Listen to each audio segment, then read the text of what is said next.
সম্মানিত ভিউয়ার্স, আসসালামু আলাইকুম। এসপি হাউস প্ল্যান চ্যানেলের পক্ষ থেকে আপনাদের সবাইকে শুভেচ্ছা অভিনন্দন। আজকে আপনাদের জন্য সম্পূর্ণ নতুন ডিজাইনের ছোট একটি ডিজাইন নিয়ে আসলাম। আশা করি আজকের ডিজাইনটি আপনাদের ভালো লাগবে। 25 foot by 29 foot, 725 square feet মাত্র। তো আজকের ডিজাইনটি হবে দুটি বেডরুমের ভিতরে। তো যারা এরকম ছোট বাড়ি করার প্ল্যান আছে তারা ভিডিওটি কন্টিনিউ করতে পারেন, আশা করি ভালো লাগবে। তো এই ডিজাইনটির পাশের মাপটি হবে 25 ফুট অ্যান্ড দিকের মাপটি হবে 29 ফুট। আশা করি আপনারা দোনো সাইডের মাপটি বুঝতে পেরেছেন। তারপরে স্টেপে আমি বিল্ডিংয়ের আউটসাইড অ্যান্ড ইনসাইড সম্পূর্ণ ওয়ালগুলো আমি রেড কালার দিয়ে কালার করে নিচ্ছি। দেখতে থাকুন, আশা করি ক্লিয়ারলি বুঝতে পারবেন সম্পূর্ণ ভিডিওটা দেখলে। তারপরেও যদি কোনো কিছু আপনাদের বুঝতে কোনো রকম সমস্যা হয় তাহলে অবশ্যই কমেন্ট সেকশনে যোগাযোগ করবেন। আমি ইনশাল্লাহ চেষ্টা করব সমস্যার সমাধান করার। তাছাড়া আপনারা যদি কেউ নিজের মতো করে কোনো নকশা দেখতে চান, করাতে চান, তাহলে অবশ্যই কমেন্ট সেকশনে যোগাযোগ করবেন। আমি ইনশাল্লাহ শতভাগ চেষ্টা করব আপনার রিকোয়েস্টটি অ্যাকসেপ্ট করার। তো ওকে, তো আমাদের সম্পূর্ণ আউটসাইড ইনসাইড ওয়ালগুলো কালার করা হলো। তারপরে স্টেপে উইন্ডো অ্যান্ড ভেন্টিলেটরগুলো আমি হলুদ কালার দিয়ে কালার করে নিচ্ছি। আশা করি আপনারা এগুলো ক্লিয়ারলি বুঝতে পেরেছেন। তারপরে আপনাদের বোঝার স্বার্থে আমি একটু মার্ক করে দিচ্ছি। ওকে, তো আশা করি ক্লিয়ারলি বুঝতে পেরেছেন। তারপরে ডোরগুলো কোন সাইড থেকে আসবে দেখে নিন। প্লাস ডোরের মাপগুলো, বেডরুমের ডোরগুলো আপনারা 3 ফুট করে রাখবেন। টয়লেট অ্যান্ড কিচেনের ডোর আপনারা 2.5 ফুট রাখলেই হবে। আশা করি কোন সাইড থেকে ডোরগুলো আসবে বুঝতে পেরেছেন। মেন গেটটি হবে এখানে।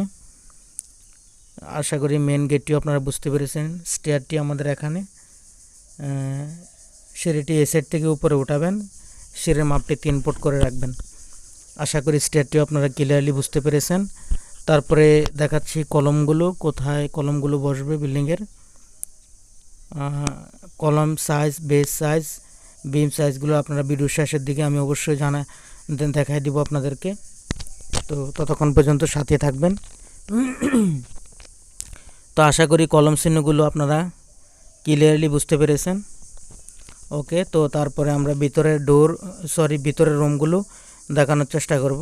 তো ফার্স্টে আমরা কিচেন রুমটি নিয়ে নিলাম। কিচেন রুমের মাপটি হবে 12 ফুট 9 ইঞ্চি বাই 9 ফুট।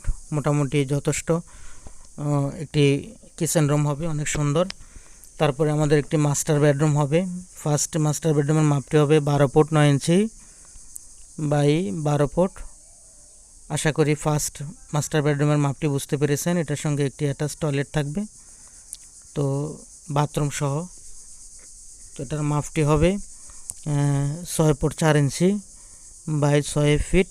আশা করি বুঝতে পেরেছেন। তারপরে আরও একটি টয়লেট অ্যান্ড বাথরুম হবে। তো এটার মাপটি হবে 6 ফুট 4 ইঞ্চি বাই 6 ফুট 4 ইঞ্চি। তো দুটি বেডরুমের সঙ্গে দুটি টয়লেট অ্যাটাচ করা রাখা হয়েছে। ডাইনিং অ্যান্ড ড্রয়িং প্লেসটি আমরা এই প্লেসে রাখব। তো এটার মাপটি হবে এই সাইডে 12 ফুট অ্যান্ড সিঁড়ির নিচ থেকে শুরু করে এই সাইড পর্যন্ত 14 ফুট 9 ইঞ্চি। আশা করি বুঝতে পেরেছেন। তারপরে আরও একটি মাস্টার বেডরুম। তো টোটাল দুটি বেডরুম পাচ্ছেন, দুটি বেডরুমের সঙ্গে দুটি টয়লেট পাচ্ছেন। এটার মাপটি হবে 12 ফুট বাই 12 ফুট। আপনারা যদি বেলকনি প্রয়োজন হয় তাহলে যে কোনো সাইড থেকে আপনারা বেডরুমের সঙ্গে অ্যাটাচ করে বেলকনি করে নিতে পারেন, ঠিক আছে। তারপরে আপনাদেরকে দেখাই দিব সম্পূর্ণ মাপগুলো। প্রথমে আমরা ওয়াল সাইজটি নিয়ে নিলাম। সম্পূর্ণ ওয়ালগুলো আপনারা 5 ইঞ্চি ওয়াল করবেন। বিল্ডিংয়ের কলমগুলো আপনারা 10 ইঞ্চি বাই 12 ইঞ্চি রাখবেন। তারপরে গ্রেড বিম সম্পূর্ণ উপরে নিচের বিমগুলো আপনারা 10 ইঞ্চি বাই 15 ইঞ্চি রাখলেই হবে, আশা করি। ওকে, তো তারপরে আমাদের বেসগুলি আপনারা এটা কতটুকু ফাউন্ডেশন উপরে দিবেন উঠাবেন এটার উপর ডিপেন্ড করবে। যদি আপনারা নর্মালি দোতলা করেন তাহলে বেসটি 4.5 ফিট বাই 4.5 ফিট রাখলেই হবে। তো ভেন্টিলেটর সাইজটি হবে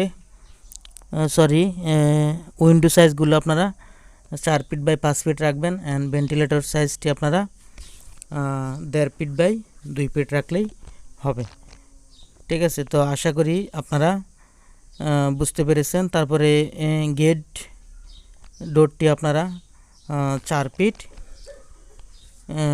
4.5 ফিট রাখতে পারেন। ওকে। তারপরে বিল্ডিং যদি আপনারা একতলা কমপ্লিট করেন তাহলে 13 থেকে 14 লক্ষ টাকার মতো খরচ হতে পারে। তো ভিডিওটি ভালো লাগলে অবশ্যই লাইক কমেন্ট শেয়ার করে দিবেন। ভালো লাগলে নতুন ভিডিও পেতে সাবস্ক্রাইব করে রাখবেন।